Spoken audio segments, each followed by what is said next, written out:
Hare Krishna, everyone. So, Hare Krishna. Thank you. Ready for the 15th chapter? 15th chapter is called Purushottam Yoga. So, let's see what Krishna is saying today. And Purushottam, Purusha means enjoyer. So, let's, before we start, let's start off with Mangalacharan. Om Namo Bhagavate Vasudevaya.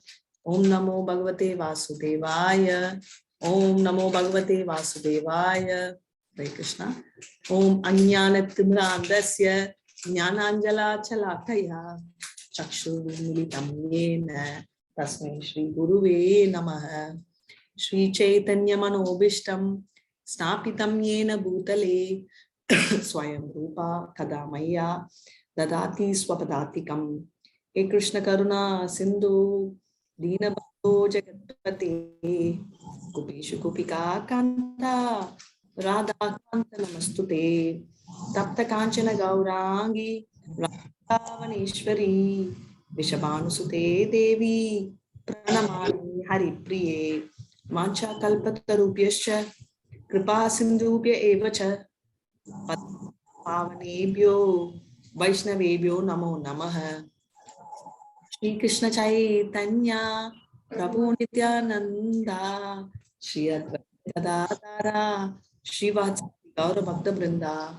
Hare Krishna Krishna Krishna Hare Hare Hare Rama Rama Rama Hare Hare Hare Krishna Krishna Krishna Hare Hare Hare Rama Rama Hare Hare Hare Krishna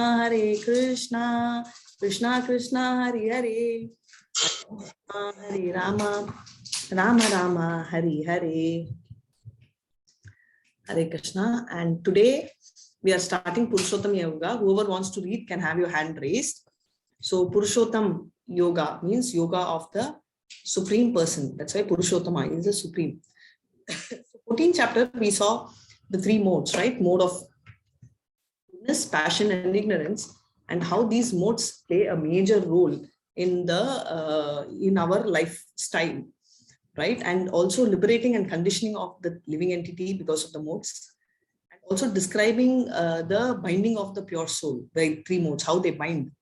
Also, who fights? Between the three, there is a fight. Between 10 and 13 is the three modes keep fighting, and who actually wins.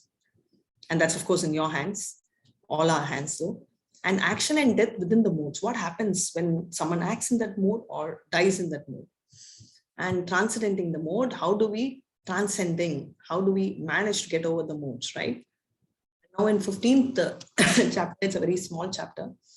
So 15.1 to 5, becoming detached from the material world. Now, detachment from the material world and attachment to the spiritual world is a simultaneous process. You can't have this also, that also. It's like two different roads on the opposite direction. In 6 and 11, Purushottam Yoga, transmigrations, right? So what do you mean by transmigration? Does it exist? We say that, you don't transmigrate after 7 months. So is that true? So what is it? How you transmigrate? 12 to 15, Purushottam Yoga, Krishna's position is a maintain. How does Krishna maintain? In 16 and 20, Purushottam Yoga, the three shlokas of Bhagavad Gita, right? These are the very important shlokas summarizing the Vedas. And let's see in detail shortly. 15.1, Hare Krishna. Before I start with the shloka, just see the picture on my visuals as well as out here. So the world is the reflection of what is in the spiritual world. So whatever is the highest here is the lowest there, and vice versa. Example, servant feel very low, right? Oh, just servant, but over there, servantship is supposed to be very high. And if you see this picture, I was talking to you. So this is Brahma, and also have, right, the Vedic hymns and all that which are here, and closer to Brahma is liberation. We have what's called the religion, which is Artha, Kama, Moksha. Religiosity is here, economic development, sense gratification, and liberation. So which means we've read, right? We've said Dharma, Artha. Dharma is religion, Artha is economic development, Kama is sense gratification. This is one. And all those who do pious activities, you see pious activities promote themselves to Swarga Loka. activities like illegal relationships, all the ones which are vikramic, which is opposite to the sense gratification, you actually go down. And what is happening is, we already saw the cow is in the mode of goodness, and we see the tiger in the passion and the snake in the mode of ignorance. So we also see a reflection of the three modes, not just in the human, also in all living things, which includes the animals. So with this, I will start the session. Hare Krishna. Shri Bhagavan Vacha Urdhva Moolam Adasakyam Ashvatam Prahuravyayam Chandasi Yasya Parnani Yastam Veda Savedavid. Krishna. Hare Krishna. Can I read Mataji, Vijay Kumari? Yeah, please go ahead. Hare Krishna. Yes, Hare Krishna. The Supreme Personality of Godhead said it is that there is an imperishable banyan tree that has its roots upward and its branches down, and whose leaves are the Vedic hymns. One who knows this tree is the knower of the Vedas. Hare Krishna. Urva Moolam, right? Roots upwards, and Adha Sakyam, branch downwards, right? So that is what it means. And this is a reflection of the banyan tree, which I was explaining so far. So this is the banyan tree, and what's about the banyan tree is a spiritual world. And this is like a reflection in water. So the spiritual world, these desire trees, it's called the desire tree. And we have that, right? It's also called Kalpa Vriksha. Chintamani Prakara Sadmasu Kalpa Vriksha, right? So it's stated there that it's a Kalpa Vriksha over there, which is a desire tree, which means right below the tree, you ask any desire and it will get fulfilled. Hare Krishna. Now let's move to 15.2. Hare Krishna. The branches of this tree extend downward and upward, nourished by the three modes of material nature. The wings, the twigs are the objects of the senses. This tree also has roots going down, and those are bound to the fruitive actions of human society. Hare Krishna. Hare Krishna. So what are they telling? The branches are down, right? It's going like this. And, roots are up. And the twigs, what do the twig represent? They represent, see, it's ulta. The twigs represent, so these are the twigs, right? Let me see my thing. Yeah. So this is ulta, and the twigs represent the object of senses, right? Seeing all those objects, sense objects. And the tree also has roots going down, and they are for fruitive actions, right? So they're not supposed to, but unfortunately, they're all bound by the fruitive action. About the roots, 15.3 to 4, Hare Krishna. Hare Krishna. The real form of this tree cannot be perceived in this world. No one can understand where it ends, where it begins, or where its foundation is. But with determination, one must cut down this tree with the weapon of detachment.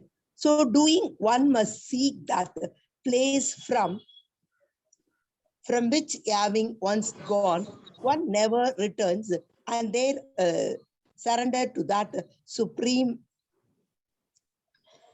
personality of Godhead, from whom everything has begun and in whom everything is abiding since time immemorial. Hare Krishna. Hare Krishna. So they're telling the real form of the tree, right? What is special about the tree is the tree is ulta, and nobody knows when it started, right? So we all keep telling we are eternal souls, and how did we come here? When did we come here? How can it be? So these questions of how is not worth answering. So if we come across, right, we always do this investigation out of curiosity. Someone has cancer, right? We keep analyzing so much how the cancer came. Yes, to COVID also they keep thinking how you came, but at least to an extent, COVID I understand, because you will at least tell 4 people, or you may think that you should not repeat the same mistake. But in a cancer, it's going to be a life or death, and one example is not going to, but still people, want to know, how did I get it? What happened? What's the point, right? You have to think of a cure. Same way, determination, what's important right now is not to find when it started, when it ended. One, we should clearly understand that our connect is with Krishna. And therefore, we have to cut it with with the weapon of detachment, right? And once you do that, then, we'll know everything where it has begun. And then, it's the best way. And what can we do by doing that? We surrender to Krishna, because we know that the source is somewhere there. Somewhere in between, we are lost our way. Where exact point, we don't know, but at least we know the source. So let's go back to the source, because he's been there till time. So you can just see going on and on. So the picture out here, the root keep cutting, and it's going on, and it is on a time immemorial. So that's what it says. Natad bhashayate suryo na shashanko na pavakah yatvana nivartante taddama paramam mama. Hare Krishna. That abode of mind is not illuminated by the sun or moon, nor by electricity. One who reaches it never returns to this material world. Suryo means sun and Shashanko means moon, right? So there is no sun or moon. Then how will they see? Because the Brahman effulgence we see is so bright, it's equal to thousands of suns and moons. So there is no need or requirement for an artificial illumination over there in the spiritual world. And that is also no electricity required. So one who reaches there never returns to the material world, because it is so excellent and exciting. So this is where the spiritual world is, right? So this is what Krishna is saying. This is a glimpse of the world, and unfortunately here I don't see Krishna somewhere, but if we go there, we will be able to see Krishna in this beautiful multidimensional view. Hare Krishna. 15.7 Mamaiva Jiva Bhuta Sanatanaha Manaha Shashtanindriyani Prakriti Stani Karsati. Hare Krishna. Hare Krishna, the living entities in this conditioned world are mind, external, fragmental parts. Due to conditioned life, they are struggling very hard with the six senses, which include the mind. Hare Krishna. Hare Krishna. So 6 senses we know, right? Of which one is mind, right? So 5 eyes, ears, nose, all these senses, mouth, taste, and skin, and along with that they include the mind and call it 6 senses, and are my eternal fragmental parts, right? So the living entities we know are the tada, and they are none but they are pure fragments, right? Yes, tu sarvani bhutani atmaneva nupashyati sarva bhuteshu chatmanam Gupshate means very clearly we are parts and parcel of Krishna. It's so clearly proved, right? So that's what Krishna is saying. Let's move to 15.8. Hare Krishna. Shari yat avapnoti yachapi ukramati ishvaraha grihanti vayurgandhani vashayat. Hare Krishna. Hare Krishna, the living entity in the material world carries us different conceptions of life from one body to another, as the air carries aromas. Hare Krishna. Hare Krishna. So what are we saying? We are talking about the living entity, right? Carries different conception of life, right? Each time each of us have a different conception of life, and we move just like how air is carrying. We have various conceptions, and from one body to another, we keep carrying these conceptions, right? We have this 3 things: the subtle body, mind, intelligent, and false ego, which is holding on to the soul, and based on the desire and the karma, you get a body. And we keep moving from one place to another in this material world. It could be India this time, next time it could be US, next time it could be Afghanistan or America, but doesn't matter. But and we may not be also, we may be animals or whatever. So that is one thing, and that's similar to what air is carrying. This is what it is stating. So let's move to 15.9. Hare Krishna. Hare Krishna. The living entity, thus taking another gross body, obtains a certain type of ear, tongue and nose, and sense of touch, which are grouped about the mind. He thus enjoys a particular set of sense objects. Hare Krishna. Basically, there are certain senses which can be enjoyed by somebody else more than us. Example, a bear can go into hibernation more than us, right? A tiger's taste for food or a meal, an animal can enjoy and relish a food object, because for them the taste is very high. right? So he can enjoy that particular sense object, and depending on that, he gets a kind of a body, right, to suit that. So, Hare Krishna. Ukramantam stitam vapi punjanam bagunanvitam vimudananu pashyanti jnana chakshushaha. Hare Krishna. Hare Krishna, the foolish cannot understand how a living entity can quit his body, nor can they understand what sort of body he enjoys under the spell of the modes of nature. But one whose eyes are trained in knowledge can see all this. Hare Krishna. The fool anyway cannot understand, how you will be able to put the body, nor will you understand, what kind of a body, he can enjoy under the smell. Because a fool really won't know. He won't even believe in reincarnation and all. But one who has this, what do you mean by jnana chakshushu?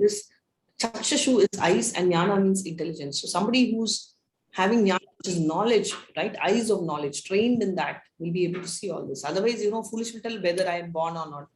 So just to go back, I have an aunt and we were asking, some were saying in the family that they don't want to be reborn. Some said they want to be born. And we were telling that you do some vikarmic activity, you may be born as an animal. She said, how does it matter? Because I won't even remember if I'm going to be born as an animal, what I was earlier. So it really doesn't matter to me. So some of them, remain and continue to remain as foolish, but some, like how this is having, he doesn't know how to do. So like that, you can scratch your head or learn, right? So, but whereas a learned person knows exactly the problem and how to solve it. So that is what we are talking about. Hare Krishna. The endeavoring, Hare Krishna, the endeavoring transcendentalist who is situated in self-realization can see all this clearly. But those who are not situated in self-realization cannot see what is taking place, through they may try to. Hare Krishna. Hare Krishna. So clearly they are saying you have two things. One is endeavoring transcendentalist, right? Is someone who's, you can see Chaitanya Mahaprabhu, all of these people who are very self-realized know what, and they can clearly see it. But obviously somebody who's very who's very selfish, right? Materialistic, who's just stuck here. He's not going to see what's going to take place, though they may try, right? Everybody tries, but they won't understand, right? So that is what they are talking about. They will try, but they will still not be able to get there. So that is the point which they want to highlight here. And 13, Hare Krishna. Gama Vishya cha bhutani Arayami aham aujasa Pushnami chaushadhi sarvaha Soma bhutva rasatmakaha. Hare Krishna. Hare Krishna. I enter into each planet and by my energy, they stay in orbit. I become the moon and thereby supply the juice of life to all vegetables. Hare Krishna. So very clearly, I become the moon, right? And thereby, because of that, I'm able to supply the juice of the vegetable. How? I am the moon, I am the Chandra thing, right? So we all know that gravitation is the force. Gravity is a very important force. It keeps our planets orbiting the sun and ropes us the galaxy. We all know this, right? So what is that gravity? What is that? Who does that? Who's pulling? Who's holding like the thread and pulling it, right? So there is some power. Even an average intelligent person will be able to guess that power beyond what we think, right? And if you sooner we realize, the faster we can go to spiritual world. Aham Vaishvanaro Bhutva Praninam Deham Ashritaha Pranapana Samayukta Pachami Annam Chaturvidam. Hare Krishna. I am the fire of the digestion in every living body, and I am the air of life, kinds of foodstuff. Hare Krishna. Air of life, outgoing and incoming, by which I digest the four kinds of foodstuff. Hare Krishna. So pranayama, like outgoing air, pana, all that we say, right? So he is the one who's controlling the life force. And also the digestive foods, right? The stomach, anyone in Ayurveda will understand. Should be certain amount of stomach heat which needs to be maintained for the food to digest. And if there is indigestion, it means that heat is not producing. So for the stomach also to cook food, Krishna is, this fire, and Krishna is acting as this fire. And there are 4 types of food, right? Something which is chewable, which is hard, swallowable, and semi-solid. For all the different kinds of food, there is a request for this kind of thing, which is why they say in Ayurveda not to take cold water, because that really upsets the temperature maintained in the stomach, right? And 15.15, very, very important shloka. Yachaham sannivas visto matta smriti jnanam apohanam cha vedescha sarver ahameva vedyo vedanta krit veda vid eva chaham. Hare Krishna, I'm seated in everyone's heart, and from me come remembrance, knowledge, and forgetfulness. By all the Vedas am I to be known. Indeed, I am the compiler of the Vedanta, and I am the knower of the Vedas. Hare Krishna. Clearly it says Advaitam Achyutam Anadam Anadim Ananta Rupam Adim Purana Purusham Navayappanam Cha Vedeshu Durlabam Adurlabam Atma Bhakto Govindamati Purusham Tamaham Bhajami. The Vedas are called Apanishya, so means that it is not human written and it's not man-made, it's superhuman, right? So who wrote these Vedas? We have 4 Vedas. What are the name of the 4 Vedas? Anyone can type? Or you can unmute. Anyone remembers at least 1 or 2 Vedas? We would have all read in 4th standard, 5th standard in language class. Rig, Sam, Yadu, Atharv. Perfect. So who wrote these Vedas? Thank you so much. So who wrote these Vedas? Ved Vyas. Perfect. Thank you, Shavik. So perfect. Vedavyas wrote these Vedas. So it is, and Vedavyas is an incarnation of Krishna. So we know in and out, right? So the remembrance, knowledge, and forgetfulness. So in the beginning of the class, few of you were asking, right? What should I do to increase my intelligence? All this is given by Krishna. You'll be wondering why forgetfulness, right? So don't think of a subject which is being forgotten. Think of pain, a trauma, right? Forgetfulness is required. In fact, even psychologically, they say that the brain has a natural way of healing. So if there is so much of trauma, those incidences, the brain automatically blocks, right? So that is called forgetful. 15.16. Hare Krishna. Mataji, screen scroll பண்ணுங்க Mataji, மேல இருக்கு. Hare Krishna. Yeah. Yes, Mataji. 15.16, Mataji. Yes. There are 2 classes of beings, the fallible and the infallible in the material world. Every entity is fallible, and in the spiritual world, every entity is called infallible. Hare Krishna. Hare Krishna. So there are 2 classes of beings, right? Fallible and infallible. Fallible means we know something which literally, in the literal sense, fallible, right? And infallible is something like all our spirit souls, right? So there are 2 classes, and in the material world, what is happening? Everybody can fall, right? There is no way we will be able to manage. So we will all fall. Whereas there is in the spiritual world, so here we are talking only about Jivatma, not even going to God. So whereas spirit soul is infallible, right? Over there is no way it will fall. And besides these 2, in 15.7, they are going to talk about one more greatest living person, who Krishna himself, right? Is a maintainer of 3 words. He remains infallible. 15.17. Hare Krishna. Hare Krishna. Besides these 2, there is the greatest living personality, the Lord himself, who has entered into these worlds and is maintaining them. Hare Krishna. Yeah, so Hare Krishna. Okay. So this is where Krishna is, and this is a very famous pastime in 15,000. At the end, if you remind me, I will tell you this pastime, or I can tell now. So let's just go back. So what is happening here? Krishna, these are Kshatriya king's daughters, and those days queens or princesses will go from the house, get married, and go to the husband's place and there to the grave. There is no way, the opposite can happen. So there are 16,000 Kshatriya king's daughters were kidnapped, and Krishna personally comes and delivers them. He's looking so cute and handsome in this, right? So he saves them, and all these 16,000 keep telling Krishna that I don't have a choice. We have to die because we can't go back to the parents' house. And therefore, Krishna does, marry them. They are, that is how he married 16,000 wives. But what makes him special is he has supplied 16,000 palaces for each, and he simultaneously is present in every single palace, right? With someone who is talking, someone, and he'll behave like a proper henpecked husband and who tries to satisfy each one of them, right? So they are the princes of Dwaraka, and they were the rishis during his previous birth when he was Rama. And they wanted to, really be with Rama, hug him, and that's why he gave them the chance of being born and they can continue, right? So these those rishis are the gopis. So the gopis are the rishis. These are the princes, and he will keep them happy. So we can't compare Krishna and say that, okay, Krishna had so many wives. Do we have the power?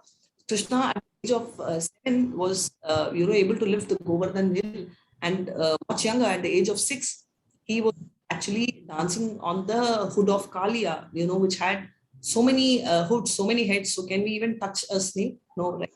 So it's called Shmaran Anukaran, right? We can't copy, we just have to follow. Hare Krishna 15.18. Yasma charam atito haham adapi chotamam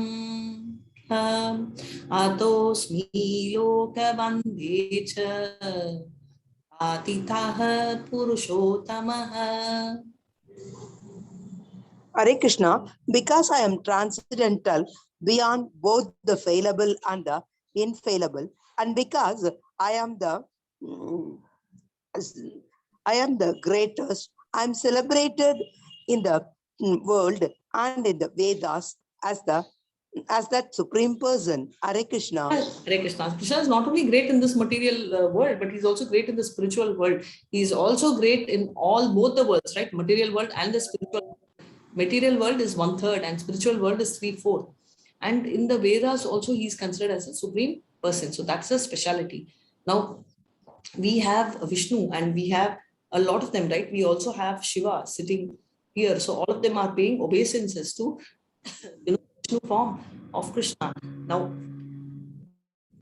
what is he meditating on? He is constantly meditating on the Vishnu, right? And also Shiva, what is he telling Parvati? So this is one of the Ekadasis when Parvati says that, I have the habit of telling Vishnu Sahasranamam, 1,000 names of Vishnu. I'm tired, and that particular day she had a lot of work. And what should I do, if I don't have, right? And Shiva says, Shri Rama Rama Rameti Rame Rame Manorame Sahasranana Tattulyam Rama Nama Varaname Shri Rama Nama Varaname Om Nama Iti. So he's saying that the 1,000 names of Vishnu is equivalent to one name of Rama, and therefore, if you do not have a time, then you can just tell one name of Rama. That's enough. And also 3 names of Rama is equal to 1 name of Krishna. So what are we actually trying to tell and equate is Shiva does not tell Parvati, hey, meditate on me. No, she says that, meditate on Rama, right? If you're short of time. So that's what she's saying. Yomam evamasamudo janati purushotaman sasarvavid bhajati mam sarvabhavena bharata. Hare Krishna, whoever knows me as the supreme personality of Godhead without doubting, understood as the knower of everything, and he therefore engages himself in full devotional service, O son of Bharata. Hare Krishna. Hare Krishna. So he says, whoever knows me, right? Whoever knows really me as a supreme personality of Godhead, right? So you know me as a supreme person without any doubt is to be understood as a knower of everyone, right? If you know me as a supreme person, definitely know that I know everything. And therefore, whoever engages in devotion, right, obviously me is what he is trying to tell. And finally, the most confidential part is coming now in 15.20. Hare Krishna. Hare Krishna. This is the most confidential part of the Vedic scriptures, O sinless one, and it is disclosed now by me. Whoever understands this will become wise, and his endeavors will know perfection. Hare Krishna. What is he telling? He's telling that the most important, biggest confidential secret is what I'm disclosing, right? So what is the, without doubting, right? Shraddha is very important, right? Whoever knows Krishna without a doubt, we all know, right? Knowing Krishna is now different from knowing about Krishna, right? Today we are getting to know about Krishna. We don't know him as yet. So, and without doubt, we keep telling that we don't have a doubt, but everything which happens, even a small mishap which happens, you know, we are so upset, we are so angry with him because we don't trust that what he is doing is the best for us, right? Is to be understood, and the knower of, we all know he knows everything.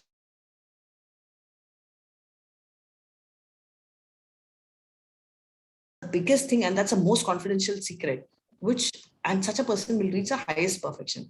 And this is the guarantee which Krishna is giving to everyone, right? So therefore, this is Purushottam Yoga, and this is a very beautiful chapter where you're talking about the material world being in inverse reflection. We already saw a material world is nothing but the energy, external energy of Krishna. And here we see it as a ulta reflection of the spiritual world. So if there are any questions, you can go ahead and type. If there are no questions, I will move to science and spirituality. Shall we go ahead? Okay. Before that, you know, let's start off. Vancha kalpadarubhyascha kripa sindhubhya eva cha patita pavanebhyo vaishnavebhyo namo namaha. Hare Krishna, Krishna Krishna, Hare Hare, Hare Rama, Rama Rama, Hare Hare. Hare Krishna devotees. So, any doubts, or shall I move to science and spirituality, the gray area? Shall we move? Okay. Just give me 1 second.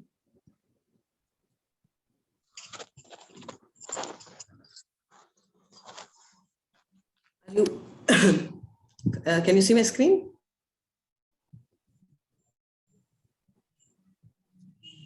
Not yet? Okay, just give me. Should be able to see now.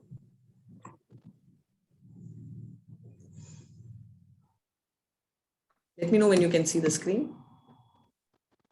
Yes, Mataji. Thank you so much, Hare Krishna. So now we ended the chapter with a couple of things about science and how both coexist. What are the things? Now let's see what are the mistakes made by science, right? So we already did this. So I'm going to do a quick run on this chapter, ways of acquiring knowledge, right? There is this part science called the epistemology, right? So the branch of philosophy concerned with nature and origin of knowledge. Epistemology asks the question, how do we know what we know, right? It's a very advanced knowledge. It's questioning the knowledge part. And that's gaining knowledge. We already saw there is two processes, which is the ascending process, Pratyek Praman, which means seeing is believing, or Anuman Praman. I'll personally do research and I'll be convinced. And the discerning process called the Sabda Praman. These are the three ways. Sabda, so basically, I will see, then only I'll believe. Anuman, I'll experiment and I'll believe. Sabda Praman is I'll hear. Sabda Praman is from the bona fide, right? It is not listen, but you do make inquiries and get yourself convinced. And Sabda Praman are the Vedas, and that's like, right? You don't ask your mother, are you sure? I want to do a DNA test to confirm that this is my father. We don't do that, right? So likewise is Vedas. We also saw that knowledge, has three perceptions. One is mental reasoning, authoritative testimony, and sense perception. What you see, sense, mental reasoning, you analyze, and authoritative. So three ways we do. Seeing is believing. We cannot acquire absolute knowledge through material senses because our senses, even Arjuna cannot see. We saw in the 11th chapter that understood. He is not able to relate.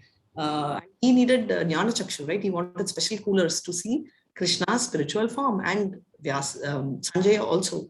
So we cannot understand the absolute truth with the help of our blind vision. Many times people say, show me God, but you don't have the eyes to see God, right? You have material eyes. So what are the four mistakes, right? Imperfect to be illusion, tendency to commit mistake, and cheating propensity. And we already saw that the eyes do not work beyond 4,000 to 7,000 years, have a 20 thing. In fact, ears cannot even distinguish the difference between a cooker and a train. And orange after, the tastes are very weird.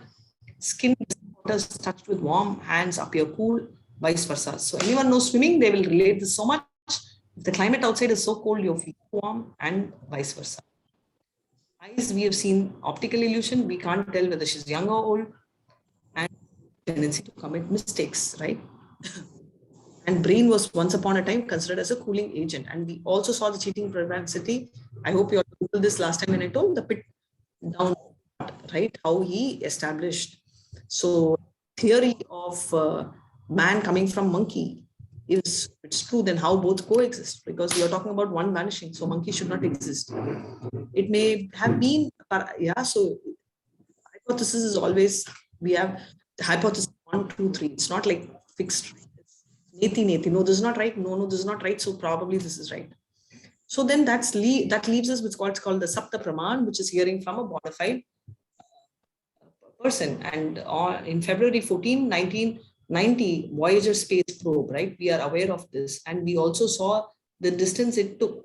Now we are like Ant really won't understand what's happening in the other side of the planet, right? With all scientific advancements, our situation is like this. We are hanging and tasting that one drop of nectar. Below us are the snakes, above us are the honeycomb, and we are shaken by elephant passion and relax, right? But what are we not doing is Krishna is coming and handing over his hand. We are not even holding his hand or giving our hand for him to catch. So that, which means we have no faith, right? Shraddha labade jnanam, right? We need to have faith. And faith is not about religion. Even science needs faith. We have not gone and done research on the scientists. We believe they are intelligent and we blindly believe them. Right? So that is what is the power of mankind. So science, there are only two angles which I explained, but the missing angles is science explains with a particular boundary. Right? Beyond that, there is a knowledge, and beyond the boundary, what cannot be explained is what God explains. We are going at creation, right? These are created by man. We know some company manufactured it. We see some brain, someone assembled it, right? Someone, we know someone designed it, right? So it's not, we know there's some company behind the flight, and we know even when we move to scriptures, we know there is someone who craved it. We know all of this, right? Any creation must have an intelligent creator. So this, the fact, and yes, thank you, Saurabh, very rightly said, we cannot even see our face without using a mirror and see people looking for God to see material. Yeah, exactly. Not only that, our own body parts inside, can we see? Our own eyelash, which is right there sticking on eyes, we can't see, right? So that's the situation. So an intelligent brain, don't you think there should be a creator? It's common sense, right? For everything. A small child, when you go into an, into an airport, when the door opens, she thinks, it's automatic, right? But when you grow up, right, you know that there is somebody behind that. And if you are smart, you will get that. These beautiful birds, peacock, every bit of it is so beautiful, right? Right? Cats. Any animal lover? I love animal. My cat is sleeping. Otherwise, I would have shown.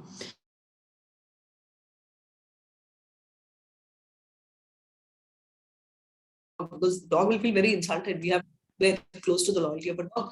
But the fact is, we are definitely blessing in disguise.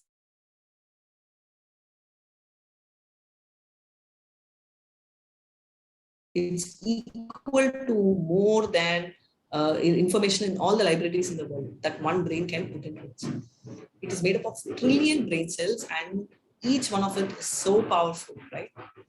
Who made this natural intelligence? Who is putting everything in order? Couldn't this universe, all these wonderful, super intelligent creator, who is the creator, right?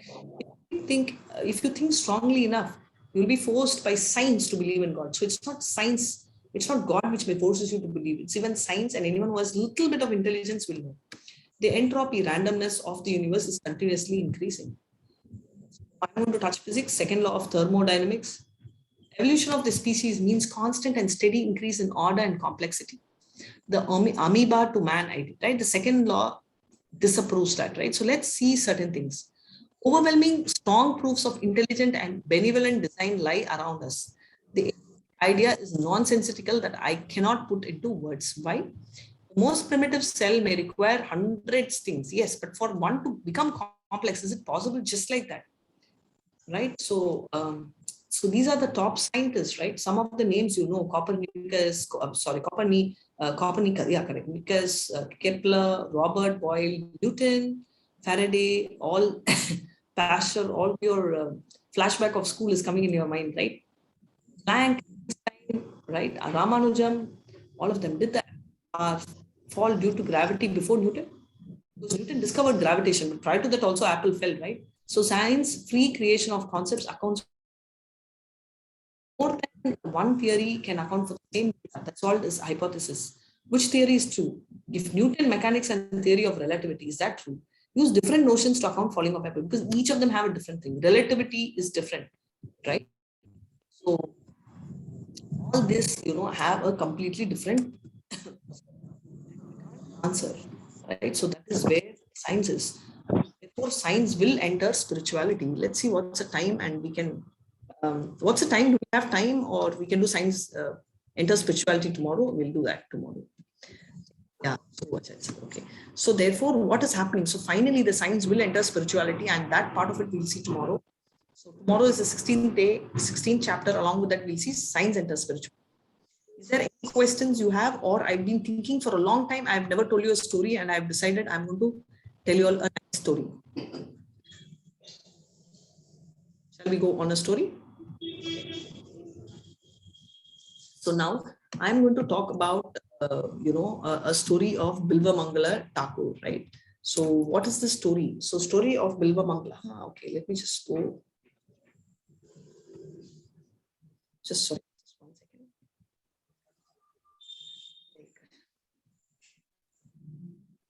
Hare Krishna. So today we will see a story of Bilva Mangala Thakur. I think few of you will know, but in case I will take you all through.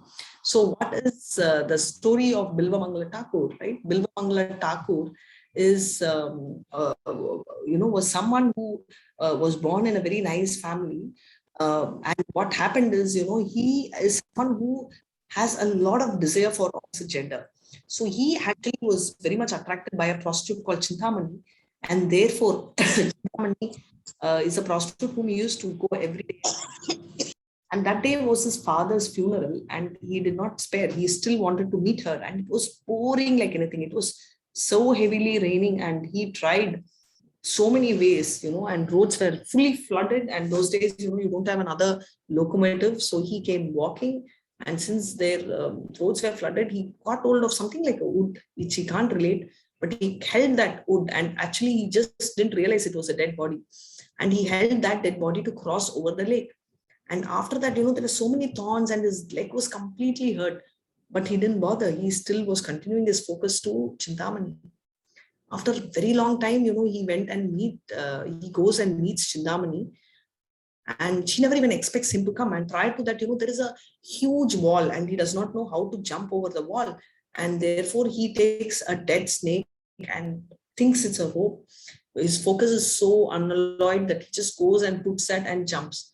And this is just a small glimpse. It's a 2-hour story.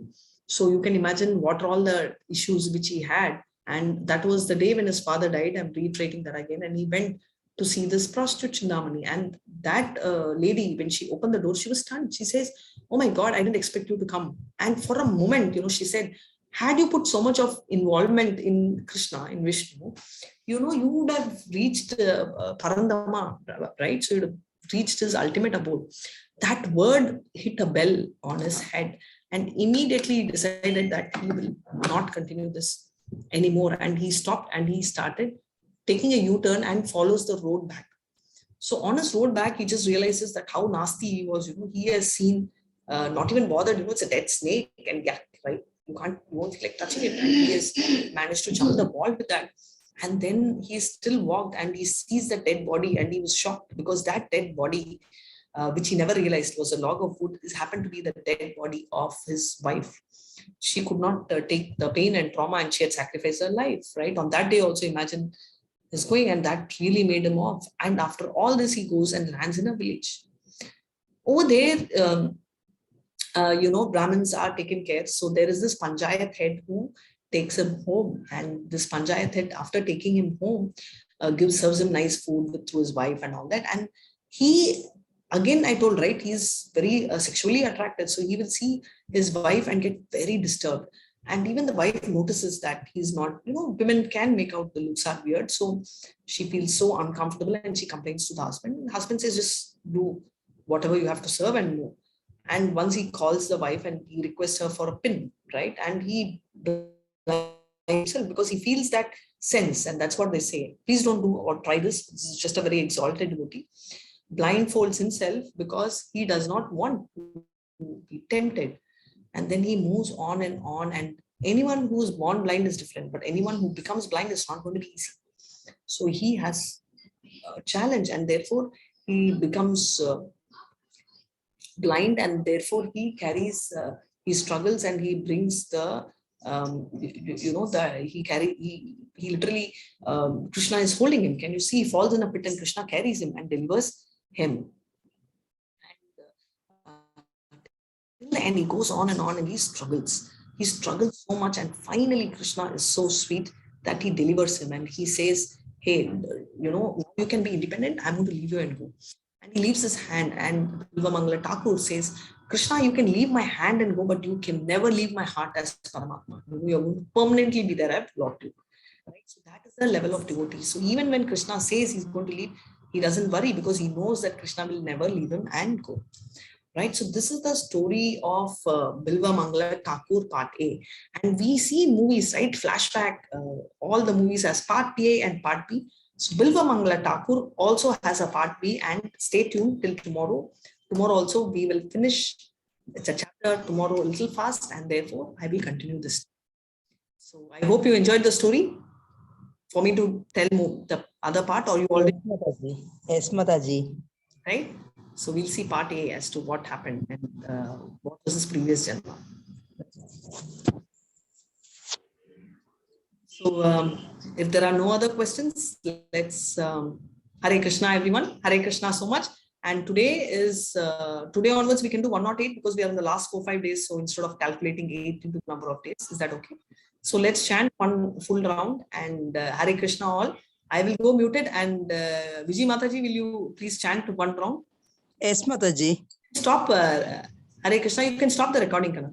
Hare Krishna.